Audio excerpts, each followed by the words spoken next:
monarchy, it should have been the ideal union of two noble families. The Spencers were perfect royal in-laws. They were blue bloods, British aristocracy. On paper, they couldn't have been better. When they became engaged, the Queen said, "Oh, she's one of us." But these two blue-blooded families were on a collision course. The Spencers and the Windsors, it's been, at times, the clash of the titans. This film will shed new light on the colourful, controversial Spencer family. Diana's stepmother, Reign, was an absolute force of nature. Two families both very similar and very different. The Windsors wouldn't express their emotions, whereas the Spencers expressed it in volumes, catastrophically sometimes. Featuring insider accounts and recently unearthed footage. I've never seen her show her dissatisfaction on camera before. It's a most remarkable piece of footage. We go behind the scenes of the ultimate family fallout. Emotions were running very high. It was unconventional, it was rebellious, it was all the words that you come to associate with the Spencers. The rift between the Spencers and the Windsors had become a gulf. And reveal how the Spencer family changed the House of Windsor forever. Without the Spencers, the Windsors wouldn't be the family they are today.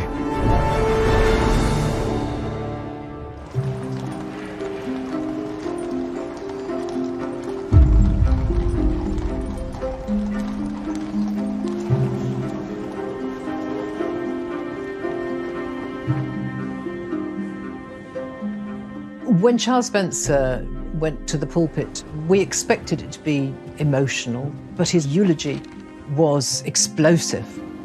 I stand before you today, the representative of a family in grief, in a country in mourning, before a world in shock.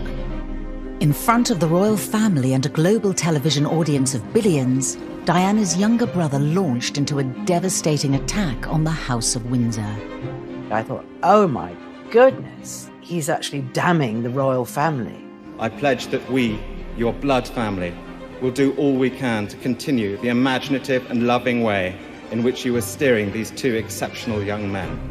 It was critical of the monarch to her face, critical of the royal family to their faces. So that their souls are not simply immersed by duty and tradition, but can sing openly as you planned.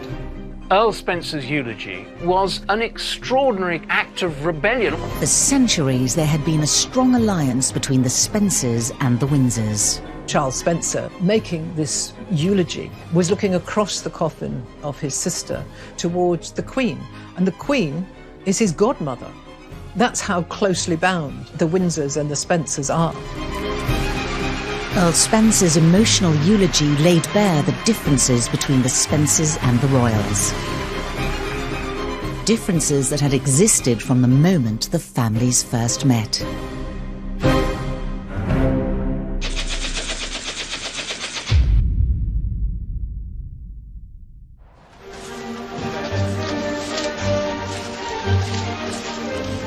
Back in 1980, the press were desperate to find out anything they could about a young English aristocrat called Lady Diana Spencer.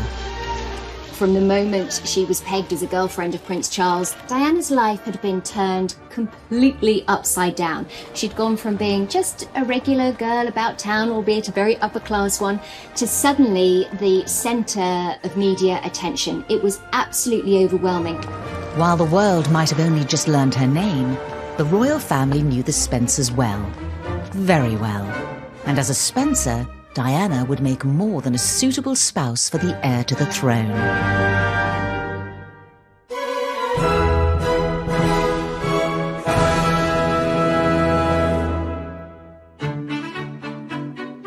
Diana came from a truly aristocratic family. The Spencers go back centuries, and had been part of the nobility of this country for a very long time.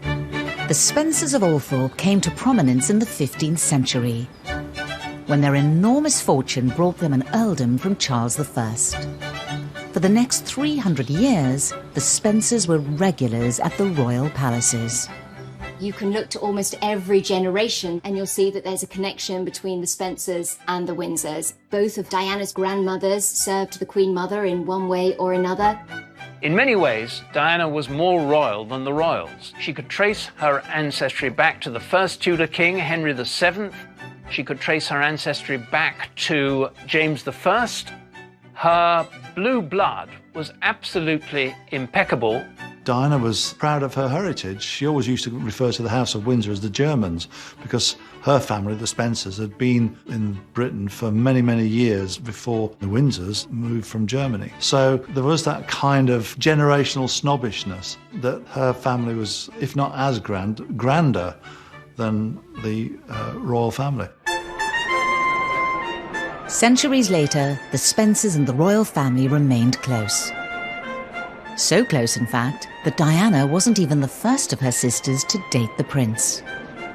In 1977, the prince was dating her elder sister, Lady Sarah, and had been invited by Sarah and her father to join a shoot on the Althorpe estate.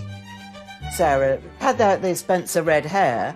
She had the most fiery temperament. She knew exactly what she wanted. She certainly gave Prince Charles a bit of a runaround. But Sarah had soon blown her chances when she gave a candid interview to the press. What goes on within palace walls stays within palace walls. And to break that rule so openly was a fatal mistake by Sarah. While Sarah and Charles's budding romance was over, the relationship between the Windsors and the Spencers ran much deeper. Diana's father, Johnny Spencer, had been an equerry in Australia when the Queen made a very long tour early in her reign.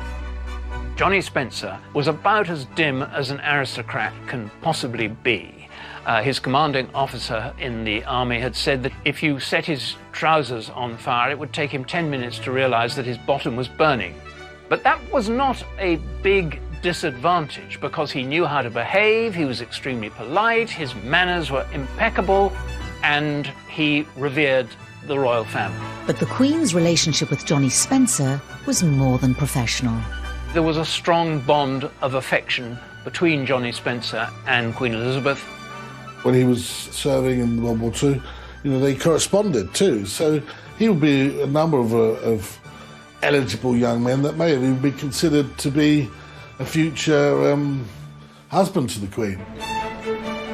When he married Frances Fermoy, the Queen Mother, came to their wedding, and the Queen donated St James's Palace so that he could have a wonderful reception. As the two families grew, they remained close. For the majority of Diana's childhood, the Spencers were the Queen's nearest neighbours. Diana had lived at Park House, which is next door to Sandringham, so she was part of that world. Diana used to go and play at what they called the big house with Prince Andrew, who was almost the same age as her. And one of the nannies actually remembers seeing the Queen on her hands and knees playing hide and seek with Diana and Prince Andrew.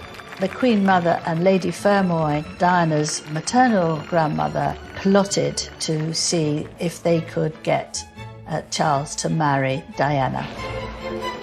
The Spencers were perfect to become royal in-laws. They knew royal protocol, they were friends of the royal family, they were British aristocracy. On paper, they couldn't have been better. But while the Spencers had all the right credentials to make this the perfect match, their characters were the polar opposite of the Windsors. The Windsors kept everything to themselves. They wouldn't express their emotions, whereas the Spencers expressed it in volumes, catastrophically sometimes. They argued and fought and were quite dysfunctional. Diana's parents, Johnny and Frances's marriage, was particularly volatile. Johnny Spencer was always seen as a gentle sort of figure. That was his public image. But behind closed doors, he did have a temper on him, and Frances too was very forthright, and the two clashed. This very early on damaged Diana as it would any child. No child wants to see their parents screaming at each other. By the time Diana was 6 years old, her parents' marriage was over. The divorce was one of bitterness and acrimony. The family was split. Diana's grandmother testified against her own daughter in favour of Earl Spencer. He won custody of the children, which was very unusual in those days, and Diana was deeply affected by it, to the point where she almost stopped speaking, and it's something which stayed with her all her life. Then in 1976, Althorpe House gained a new, suitably extrovert resident, Diana's stepmother, Rain. Rain was an absolute force of nature. She was a remarkable creature in many ways, famous for this sort of coiffed helmet of hair. She was a massive social climber. Her mother was a very colourful character. She was the Mills and Boon writer Barbara Cartland, who really turned Rain into a sort of a project, really. Rain, she was determined, was to marry well. She set out not just to marry Johnny Spencer, but to marry a house. She really wanted to be chatelaine of Althorpe. The latest member of the Spencer family did not receive a warm welcome from Diana and her siblings. They used to hum the old nursery rhyme, "Rain, rain, go away, come back another day," very much in her hearing. Acid Rain was a later variant of Rain, rain, go away. Acid Rain was very apt for Rain in many ways because she had a very sharp tongue on her. There were a lot of clashes between Rain and Johnny's children. Diana had a fantasy of how she would escape the unhappiness of Spencer family life, inspired by her new step-grandmother, Barbara Cartland. Diana, as a child, often had her head buried in these very romantic stories of the girl who's whisked off her feet by the handsome prince. Now, aged 19, Diana's fairy tale ending was within reach. The loud and emotional Spencers and the discreet Windsors would soon be brought together for good.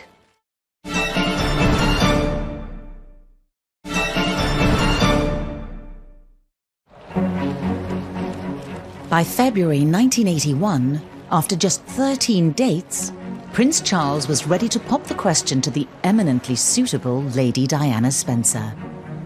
Charles invited her down to Windsor Castle, and they were in the nursery. And he just asked her, would you like to marry me? And she said, "Oh, yes, please."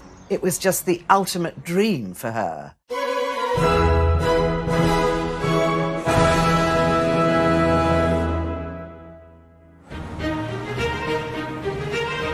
The beginning of a day to remember for Prince Charles, Lady Diana, and for quite a lot of other people too.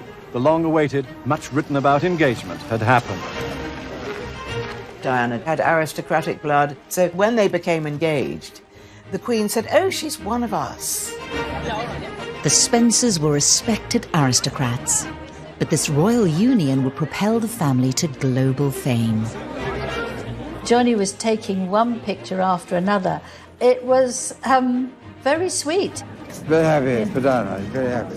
Diana looks lovely. Beautiful. She looks beautiful. Diana looks lovely, very, very happy. Never seen her look better. I think that a lot of people were suggesting that he'd enjoyed a drink or two, but of course he'd had a stroke in 1978, which had impacted upon the way he spoke. It was the ultimate recognition of the aristocracy and the amazing family the Spencers were, that the heir to the throne would want to marry his daughter. For Diana's stepmother, Rain, this was the moment in the spotlight that she had been waiting for. Rain wanted to make herself known and so wore a white mink coat so the cameras could focus on her straight away. She was now irretrievably linked to the royal family. She certainly had arrived. People wanted to hear not just from the Queen and the royal family, but from the Spencers. Lady Spencer, what are they going to do now? What are their plans now? When are they going to get married, and where will they go and have their honeymoon, and where will they live? Well, I think so much has got to be decided. There's so many imponderables. The weddings, I think, has been announced will be in July, but no date has yet been fixed. For the obvious reasons, there's so many people's engagement books to rearrange. While Diana's father was over the moon his daughter would be a royal bride, her mother Frances was wary. What effect do you think it will have on her now that she's going to become a member of the royal family? Do you think it will be easy? It's a very hard question to answer, isn't it? Because it's an unknown world for her. Looking at a mother talking about the prospect of her daughter marrying Prince Charles, you would expect joy, positive energy. What we see here is something almost quite the opposite. 12 years on from her acrimonious divorce from Diana's father, it felt like history was repeating itself. Frances, Diana's mother, was terrified that her daughter was going to make the same mistake that she had made. She, Frances, had married very young. She was only 18 when she married Johnny Spencer. There was a big age gap, about 12 years. Isn't that familiar? The same as that between Charles and Diana. Diana's mother's concern was about to be proved well-founded. Following the official announcement of their engagement, Charles and Diana spoke to the press together for the first time. It would become one of the most prophetic interviews in history. I'm amazed that she's been brave enough to take me on. And I suppose in love. Of course. From Diana's point of view, it's very straightforward. We're going to get married. Why are you asking me if we're in love? Of course we are. But then Charles gave his answer. Whatever in love means. He was baffled as to how to answer a question that was about his emotions. Don't forget, he'd been brought up by the Queen and the Duke of Edinburgh to hide what they felt. Normally, the clip cuts when he says whatever in love means. But in this recently unearthed extended clip, you can see the full force of Diana's reaction. Whatever in love means. Well, it put your own interpretation. Obviously means two very happy people. Yes. Once again, congratulations. Well, from us, congratulations. Thank you very much. Very kind.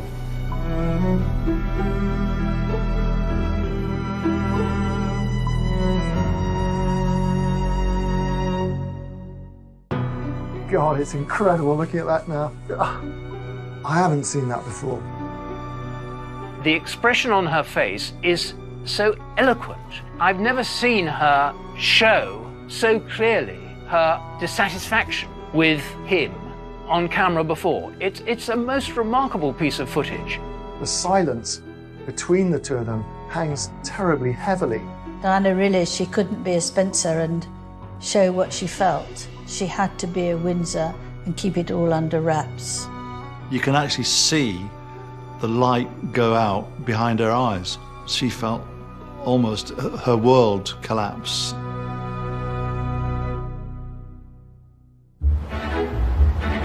Now the Prince of Wales's fiancée, the royal family felt Diana needed their protection from the press.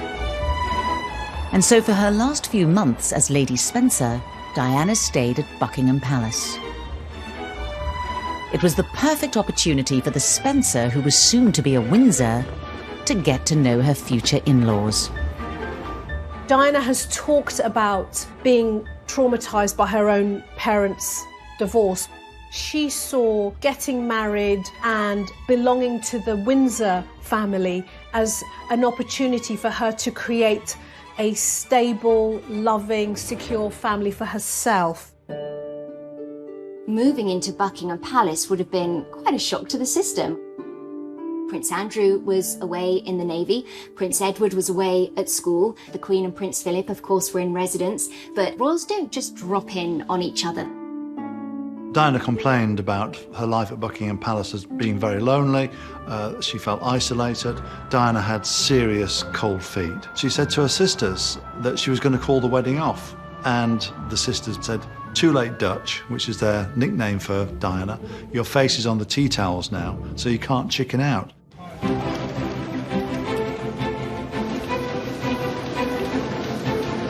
While the world got ready for the wedding of the century, the fractured Spencer family became a national talking point. One of the issues was over whether Barbara Cartland, she was the mother of Diana's stepmother, would receive an invitation. Barbara Cartland, the romantic novelist who looked like a huge pot of candy floss, was an embarrassment. There was lots of toing and froing about whether she would be invited to the wedding, which of course she probably should have been, but she wasn't. Instead, Diana's step-grandmother watched the wedding from home, along with 750 million others around the world. It really is a lovely Cinderella story, isn't it? You know, it's exactly Barbara Cartland's story. It couldn't be better.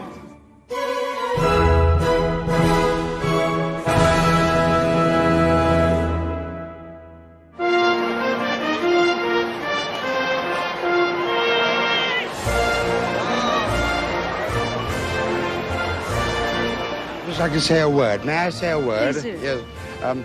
The Spencers have, through the centuries, fought for their king and country.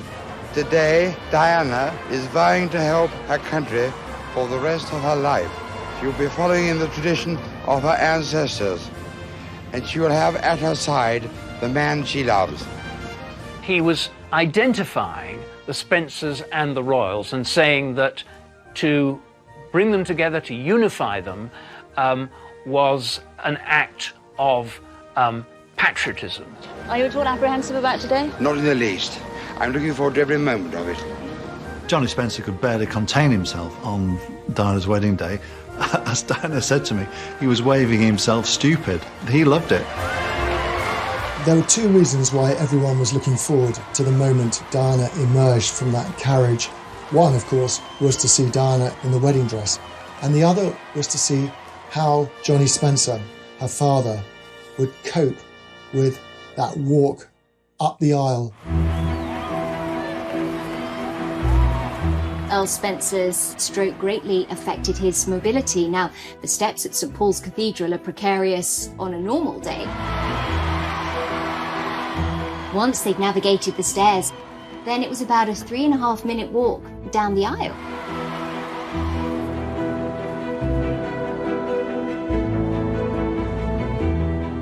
It was a superhuman effort by Lord Spencer, and you can see the concentration on his face.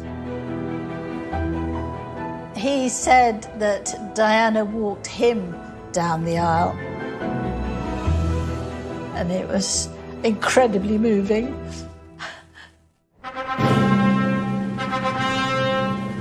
They get to the altar where Prince Charles is, and Johnny Spencer kind of sort of stays there. I imagine for the poor television cameras it must have been a nightmare. Here was one of the prime shots, and Lord Spencer was sort of blocking it. Just over an hour later, Diana Spencer became a member of the royal family. Prince and Princess of Wales. The Spencers and the Windsors, two families so close throughout British history, were at last officially tied. What a moment for any parents.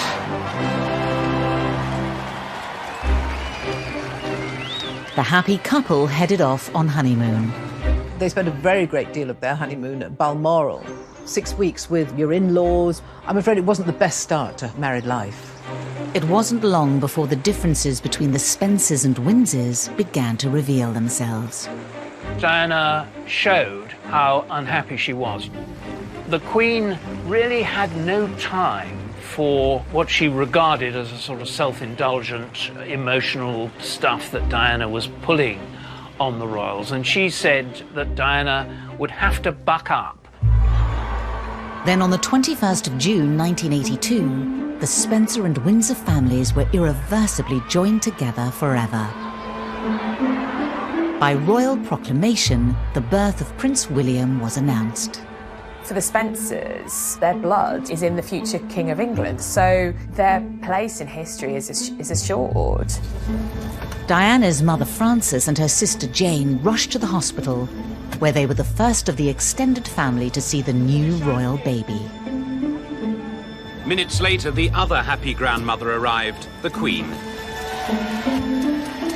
The Queen was delighted, as the whole family were. Allegedly, she said, well, at least he hasn't got ears like his father. And then the final verdict from the Earl Spencer. Good morning, sir. Can you tell us how your... Good morning. How is she? Very well indeed, thank you. Johnny Spencer was absolutely exuberant. Lovely baby, really super baby, you know. Not a little puckered-up face too, a really good one. Hello, how are you? He was, of course, now grandfather to a future king, and an aristocrat would understand exactly what that meant. It's good news. There was even better news in store for Diana's stepmother, Reine. The Queen was coming to Althorpe for tea. Reine was a real perfectionist, and she wanted to make sure everything was done right. There was a full-blown dress rehearsal a day before. She had the whole outside of the house repainted. The visit was in November, and not best for painting and decorating, and the poor old painters, they had to use a sponge to sort of dry all the stonework before they could slop the paint on. It all turned out to be a complete waste of time because the Queen arrived after dark. To Reine's relief, the meeting between the monarch and the Spencers at Althorpe ran smoothly. It was a triumph for Reine because here she was, hosting the Queen, pouring the tea. The Spencers and the Windsors' relationship seemed to be going from strength to strength. But it wouldn't be long before they were caught in the middle of the most bitter family breakdown in royal history.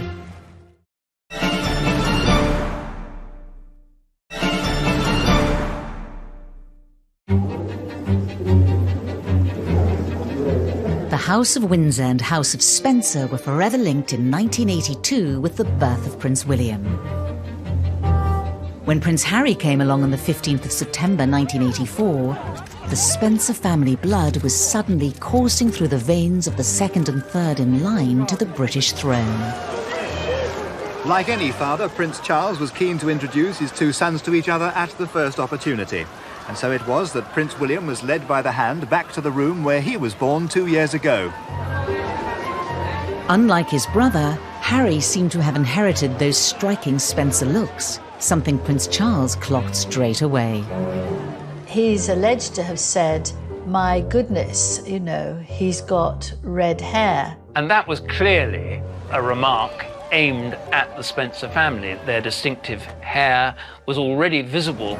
At the entrance to Kensington Palace, the Prince and Princess and their baby arrived from the hospital at speed and swept in without stopping. Then, less than an hour later, Prince Charles left to play polo, something most new fathers would hardly dare to suggest.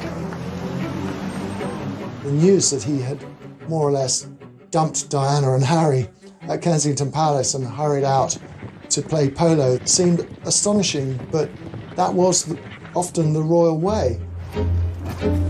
This couldn't be further from the family life young Diana Spencer dreamed of when marrying her prince and joining the House of Windsor. I think that Diana had completely different views of what being a Windsor wife was to her husband.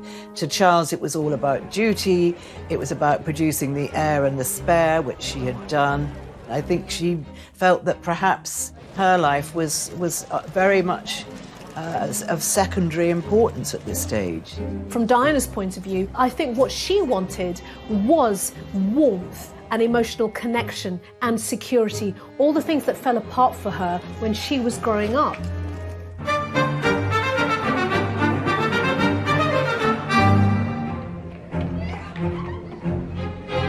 On December the 21st, 1984, the Spencer and Windsor families came together to celebrate Prince Harry's christening. In true Windsor style, any problems Charles and Diana were having were pushed to the side. It was all smiles for Harry's big day. Look, I was christened in this. Looks remarkably well despite it. But away from the cameras, there was a clash between the two sides of the family. Charles made a comment to Diana's mother and said, "Oh, it's a shame Harry's not a girl." Frances took this like a knife to her heart because she lost a baby boy. She was furious that someone could not be totally grateful for a baby who was healthy and vigorous. So when she retorted, "You should be very happy, you've had a healthy boy," he was taken aback because Prince of Wales is not used to being spoken to like that. It was an extraordinary outburst because most people are in fear and trepidation of very senior royals and don't want to get into an argument in company.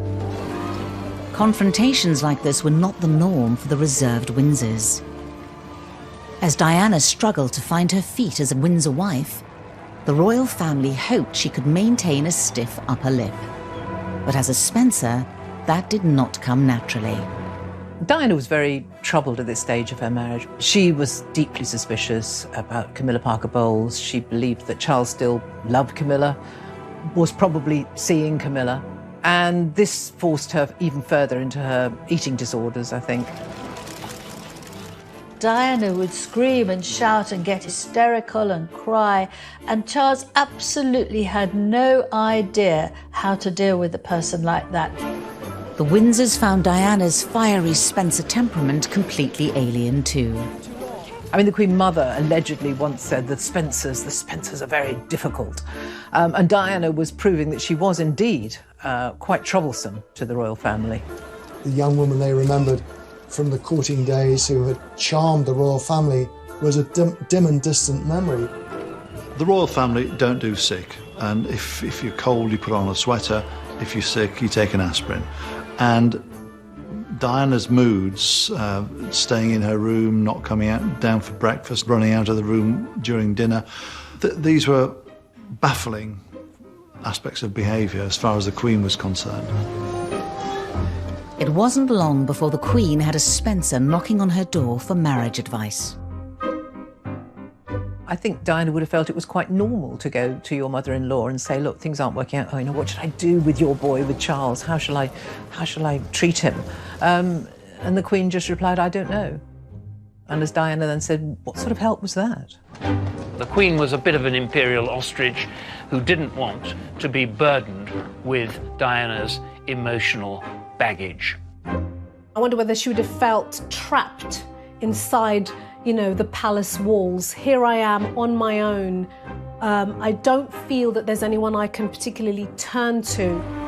The Spencers were aware of the problems between the Prince and Princess, but their close ties with the Windsors made things complicated when it came to helping Diana.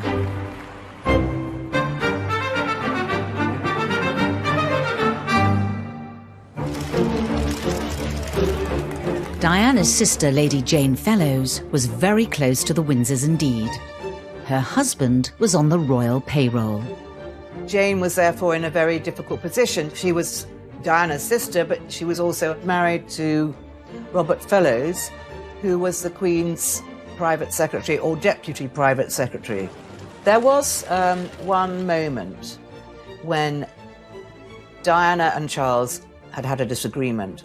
And Diana, again, desperate to get her husband's attention, she got hold of his penknife and scratched herself. And the next day, she showed her sister Jane and said, you know, it was so awful, we had such a fight, and this is what I did. And Jane's reaction, far from being sympathetic to Diana, says, you know, you can't let the side down. You've got to show a stiff upper lip. What Jane means is that you can't let the side down, meaning the royal family, the institution, her own family.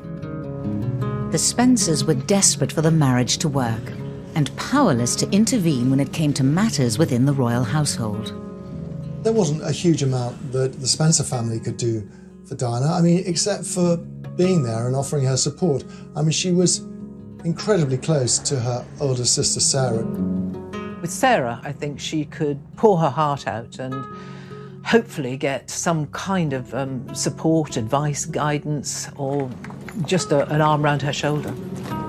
Diana's father felt rather helpless when it came to trying to offer solutions to Diana. What could anyone do? She was married to the future king. Beyond the loving words and the loving hug of a father, there wasn't much he could do. Among the Windsor children, there was one person who never seemed to warm to the idea of a Spencer joining the firm: Princess Anne. Tricky would be the best word to sum up the relationship between Anne and her sister-in-law Diana. Give us any word about Diana. Any word about Diana? I don't know, you tell me. And she didn't like the way she went about her engagements, all that touching and holding hands, That was an anathema to Princess Anne, who was very formal and slightly haughty in the way that she went about her official business. And Diana basically just distanced herself from Anne because she found Anne very brusque. And Anne couldn't be bothered to deal with Diana's histrionics. She thought, well, if Diana's, getting all upset about this, it's too bad. The Queen Mother's traditional Windsor values never wavered either. Charles's greatest support in life was the Queen Mother, his devoted granny. And I think the Queen Mother, she probably saw Diana as another Mrs. Simpson, somebody who might conceivably pull the monarchy down. I remember Diana told me that she found the Queen Mother intimidating and that she was, rather wary of her. The Queen Mother probably would have felt that Diana should just put up with it, get on with it. That would be her attitude. The Queen Mother counted Diana's grandmother as a close friend and confidant. She was also a useful Windsor ally in the Spencer camp. Lady Ruth Fermoy, Diana's maternal grandmother, had served as a lady-in-waiting for the Queen Mother, and she was very much of the same era in terms of her thinking divorce was not an option. She knows that Diana is unhappy in the marriage with Charles and desperately unhappy, but effectively tells her to get a grip, suck it up, and stop crying. She sides with the Windsors over her own granddaughter. But there was one Windsor who didn't toe the family line. Royal rebel Princess Margaret. Diana and Margaret were great pals. First of all, they both lived at Kensington Palace, so they were neighbours. But I think Margaret, perhaps more than any other member of the family, really understood what Diana was going through. She had been the tragic figure in years gone by that perhaps Diana was becoming. She'd had her heart broken by not being allowed to marry a man she'd fallen in love with, Captain Peter Townsend, because he was married and then divorced. Princess Margaret understood what it was like to be confined and constrained by the rules and protocol of belonging to the House of Windsor. Both families encouraged Charles and Diana to keep up appearances throughout the 80s. The Spencers and the Windsors were united in trying to keep the Waleses' marriage together. There was very much a sense on all sides that the marriage of the heir to the throne could not fail. But eventually the cracks started to show. All the press attention was focused on the couple's attitude to each other as the gloomy winter evening closed in. Rumours of marriage problems put their relationship under intense public scrutiny. I think it must have been horrific for Diana, actually, to continue this public persona when inside she was falling apart and her marriage was crumbling. But worse was to come. In the early 90s, the marriage that joined the two families would reach new lows, with scandals shaking the foundations of both the Spencers and Windsors.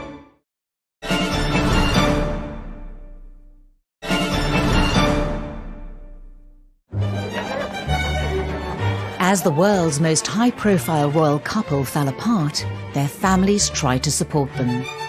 Diana's Spencer siblings rallied round.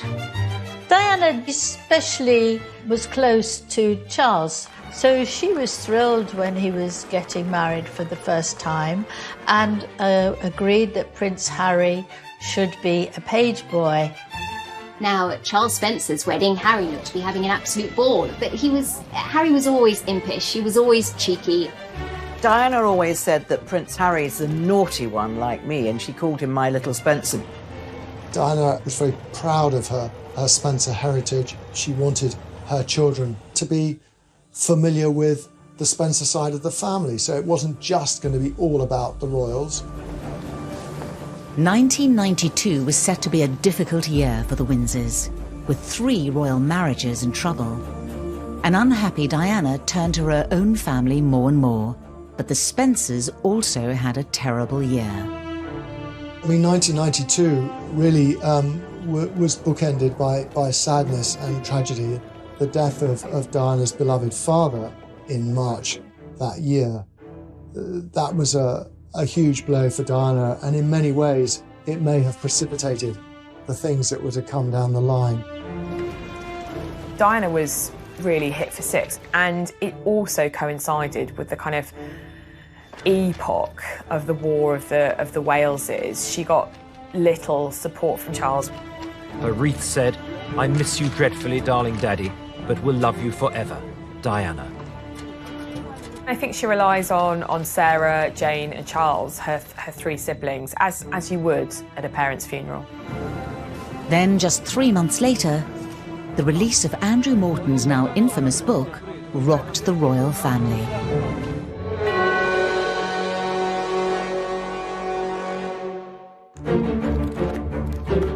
For a year and a half, Diana and I worked together on her biography, Diana, Her True Story. And when it was published in June 1992, people were saying, well, was Diana behind it, or what's going on here? But it wasn't just Diana who worked on the book with Morton. Other members of the Spencer family were also involved. Charles Spencer gave me a long interview about their childhood, and Diana's father gave permission to use some of her one, perhaps, and nobody's ever said this, but perhaps they were thinking this was a way out for Diana to actually express what's really been going on. It really did redefine the public's perception of the royal family. It laid bare her bouts of bulimia, her alleged suicide attempts, her private misery. There were suggestions that Charles's friendship with Camilla Parker Bowles were perhaps more than just friendship. This would have sent shockwaves through the royal family, because what this book was doing was opening up the family secrets. The fallout put Diana's sister Jane in an impossible position. I think Jane Fellowes' loyalties were torn, but she had to side on the side of the monarchy because her husband was the Queen's private secretary. Prince Philip had a good relationship with Diana.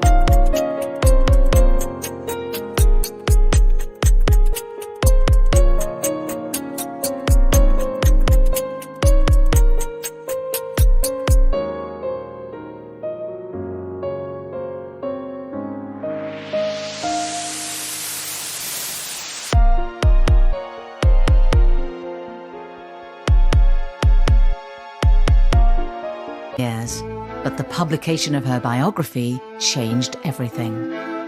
Prince Philip would have been outraged that Diana had chosen to pour out her soul in this way. This isn't the way things were done in the Windsor or the Mountbatten family, come to that.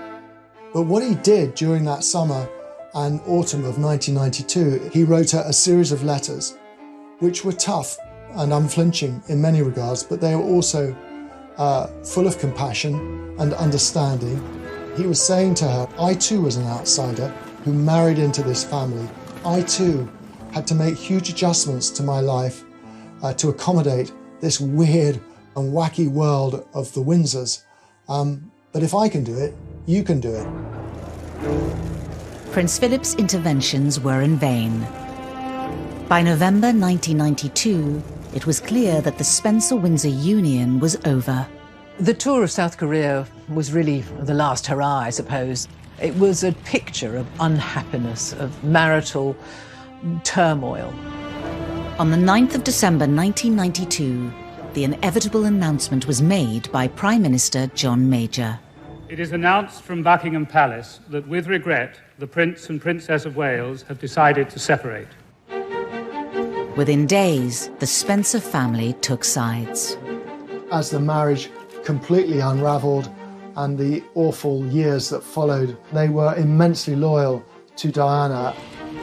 When Diana separated from Prince Charles, she came to rely a lot more on her big sister, Sarah. Sarah becomes a sort of de facto lady-in-waiting, and she trusts Sarah to be at her right-hand side when she's on official visits abroad. She feels very safe with Sarah. Charles Spencer was also quick to put family first. I think after the separation, Diana was unsure whether she should stay at the palace or should she move out, or where could she go, when her brother, Charles, her younger brother, offered her a garden house which was on the Althorpe estate. It would offer her a great deal of privacy, away from the cameras, and a new start, really. And she was very excited about this. But the plan was stopped in its tracks. Lord Spencer came to the conclusion that having the whole razzmatazz that goes with Diana right on his doorstep was not going to be such a good idea. So he ended up saying no. Well, Diana, of course, was deeply let down. She was devastated. She couldn't believe her brother had said no to her. And for a while, the relationship between Charles Spencer, that is, and Diana was in the deep freeze. This was a Spencer tendency. They would have explosive arguments with one another and not talk for a very long time and then get back together. And Diana fitted into this box absolutely. Charles Spencer's relationship with his sister was eventually repaired. But in 1995, he was contacted by BBC journalist Martin Bashir, who said he wanted to share some concerns he had about Diana's safety.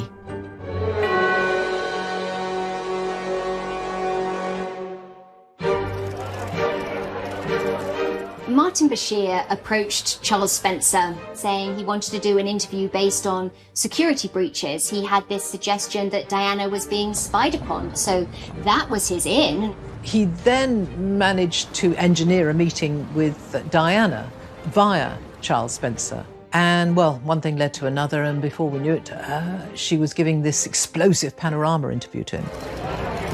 The historic interview that eventually aired on the BBC was watched by 23 million people in Britain alone. Panorama was jaw-dropping from beginning to end. Every sentence that came out of Diana's mouth was extraordinary. Do you think Mrs. Parker Bowles was a factor in the breakdown of your marriage? Well, there were 3 of us in this marriage, so it was a bit crowded. I actually knew most of it because I'd had long conversations with Diana, but what I didn't know is that she was going to question whether Prince Charles was fit to be king, whether indeed he wanted the top job, as she called it, whether he was cut out for it. That was the dagger through the heart as far as the palace was concerned. And because I know the character, I would think that the top job, as I call it, would bring enormous limitations to him. And I don't know whether he could adapt to that. Charles Spencer had unwittingly set the wheels in motion for his family's biggest betrayal of the Windsors yet. So even though Charles Spencer introduced Princess Diana to Martin Bashir, he didn't know what the eventual documentary contained. No one did. He sat down to watch it with his mother at Althorpe, and I think was as agog and as aghast as everybody else was in the country by what Diana had to say. It's kind of common courtesy within the family to let the Queen know if you're going to give an interview. And for Diana to do that, it really was an atom bomb. She lobbed a bomb into the kind of royal family and just watched it kind of go off. One of the rare occasions when the Queen intervened, because she does try to stay out of the private affairs of her family, but this time she wrote to Charles and she wrote to Diana and she said, get a divorce. On the 28th of February 1996, Diana agreed to a divorce. The 15-year relationship between the Spencers and the Windsors was all but over. She's said to be inside Kensington Palace, very sad and very pensive, according to friends. A royal divorce for the second in line to the throne. This is monumental. You know, this is the breaking up of the fairy tale marriage that they had delivered to the nation. In many ways, there was a sense of relief from the Windsors that the divorce had come about. For Diana's siblings, there was a relief too, because they had sort of been drawn into the vortex of the Diana-Charles saga for so many years. I think everyone was worried about her, how she was going to cope in this sort of post-divorce world.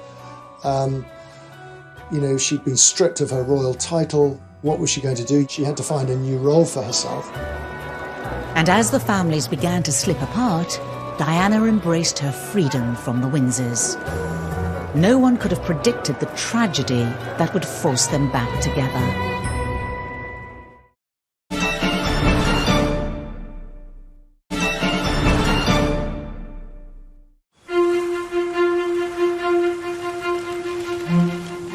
By the summer of 1997, both the Spencer and Windsor families faced the fallout of Diana's newfound freedom. The Spencers and the Windsors were horrified. There was Diana going out with an Egyptian playboy. She was off the rails as far as they were concerned at this time. Diana's own mother was absolutely furious. She wasn't, in fact, on speaking terms with her mother at all. But one person stepped forward to listen, in the unlikely form of an old family foe, Johnny Spencer's widow, Rain. Diana was full of surprises throughout her life, and there were few surprises to compete with her decision to change Rain Spencer from being the hated, wicked stepmother to becoming a close confidant. Rain was an outsider. Diana considered herself an outsider, and she found great comfort and consolation in Rain. Rain was appointed to one of Harrod's boards by Muhammad al-Fayed, and that cemented really the connection between Diana's Spencer family, if you like, with Muhammad al-Fayed. At the end of August 1997, Dodi Fayed took Diana to Paris. The events that followed pushed the already strained relationship between the Spencers and the Windsors to breaking point.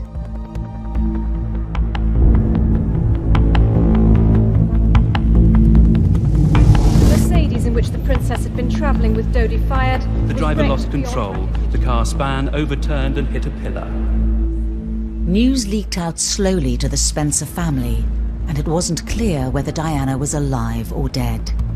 Diana's mother was sitting at home in Scotland waiting.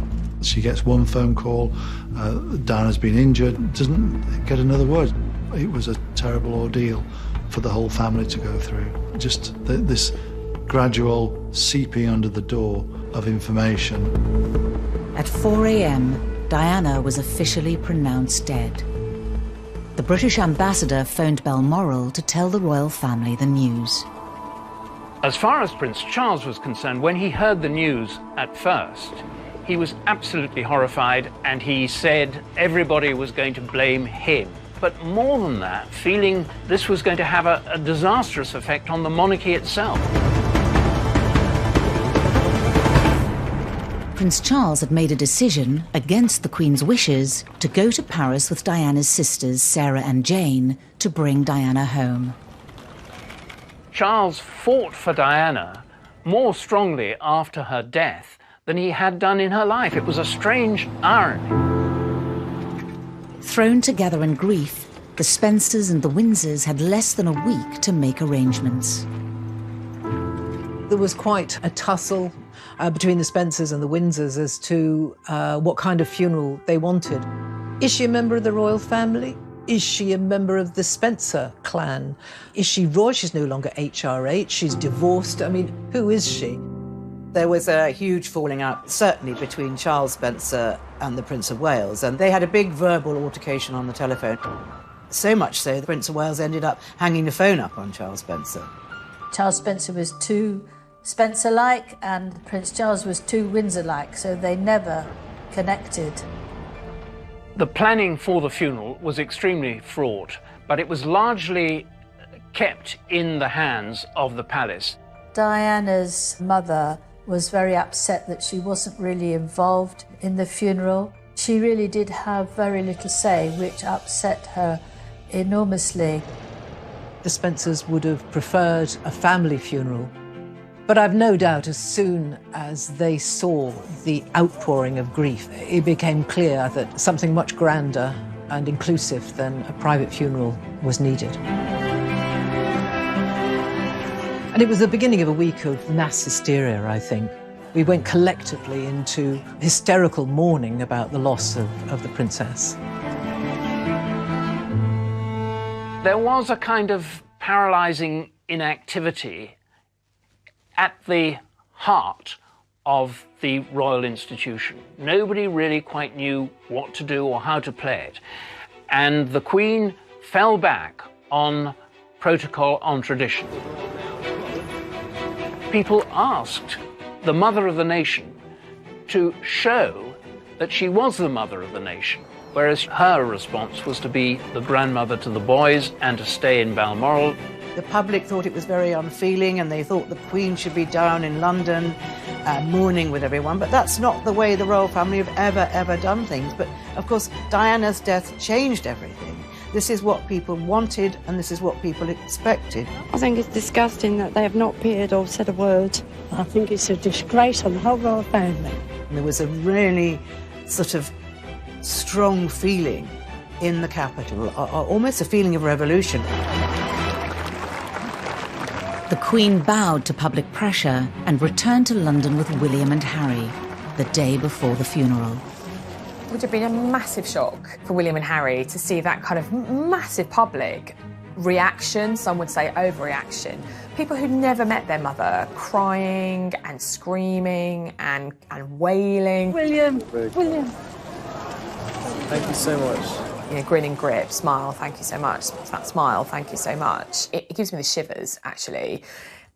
It feels so inappropriate that those two boys were effectively kind of wheeled out to meet the general public. After one of the most astonishing weeks in British history, the funeral was a chance for both families to put their differences aside and grieve together. It was attended by 1 million mourners in London and billions more around the world.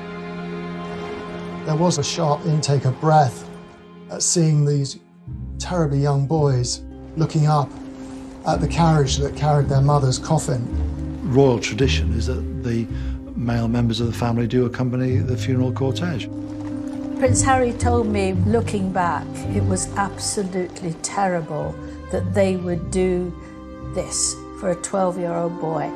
This is, of course, a Windsor decision, not a Spencer one, to make him walk behind his mother's coffin. Oh, I get emotional. And to have to share his grief with millions of people who were crying and thinking they knew her. She was my mother. They didn't know her. She was mine. And he said he had to clasp his hands and dig his fingers into his palm so that he didn't cry.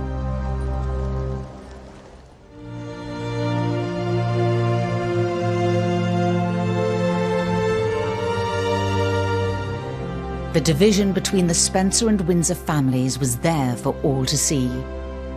It fell to Charles Spencer to deliver the funeral address.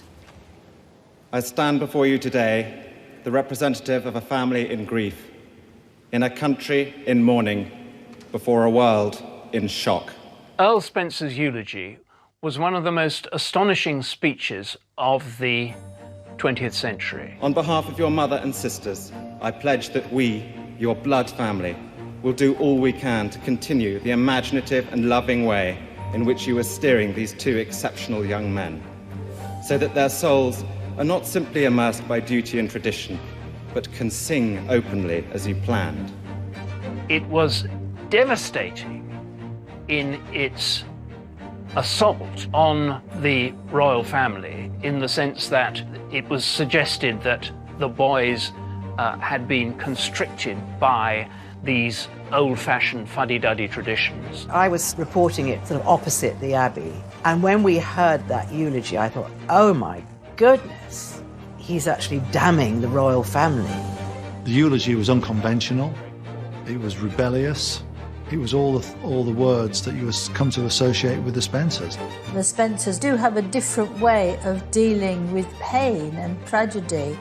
The Windsors, they keep up a good front, it's a stiff upper lip, whereas the Spencers are much more inclined to crash about and let it all come out. This was a terrific shock to the royal system, and I think the Queen must have been absolutely appalled by what he said, and worse still, by the response that he got.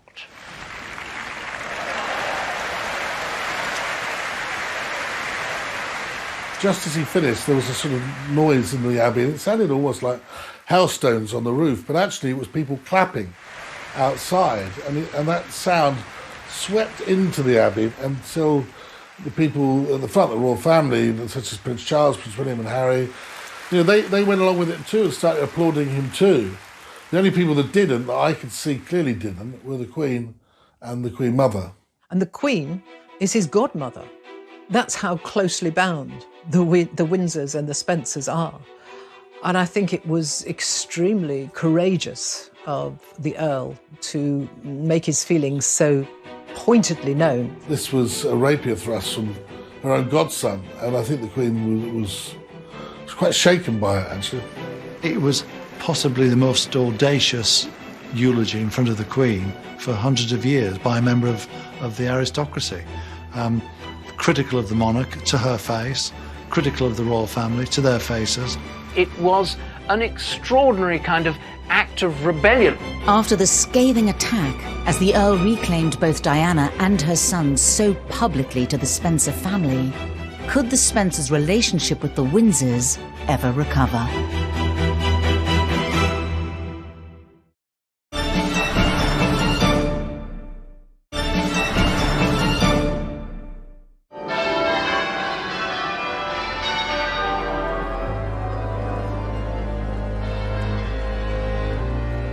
The death of Diana was the death of the very long-term relationship between the Windsors and the Spencers. There was such bad feeling. The relationship between the two families was very much broken for a long time. After the funeral, Diana was taken back to the Spencer family estate at Althorpe to be buried. Charles Spencer, said, "She's a Spencer, she's come back home." On the way to Althorpe, the Queen's private secretary offered to reinstate Diana's HRH title in an attempt to reconcile their differences. Sir Robert Fellows did offer to reinstate that title, Her Royal Highness, for Diana, but Charles Spencer refused that offer. The Windsor flag had been draped over Diana's coffin. In a symbolic gesture, it was replaced by the Spencer family flag. The Spencer flag was put in its place, and that was very, very significant. It's like Diana is ours now. She's returned to her family. It was a very, very pointed and significant moment. It meant for the Spencer family that they had reclaimed Diana.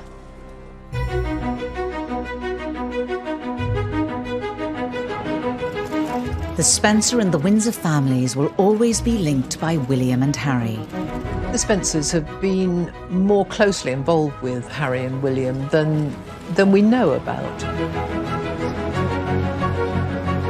They do it quietly behind the scenes. There is a very close relationship between the boys and their aunts and uncle.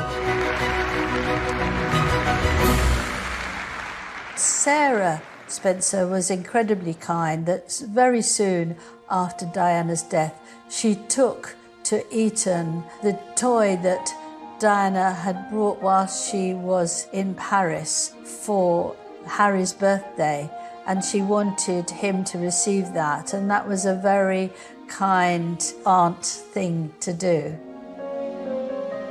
Diana's sisters have tried to be there for William and Harry at their major milestones. In 2010, Prince Harry received his pilot wings from the Army Air Corps, and Sarah and Jane were on hand to witness that. There's been a big Spencer turnout at both William and Kate's wedding and Harry and Meghan's wedding. Harry and William are very much aware that the Spencers are there for them. In 2004, the Diana Memorial Fountain was unveiled in Hyde Park. The Spencers and the Windsors were there en masse for the first time since Diana's funeral. The event was a chance for the two families to rebuild their troubled relationship.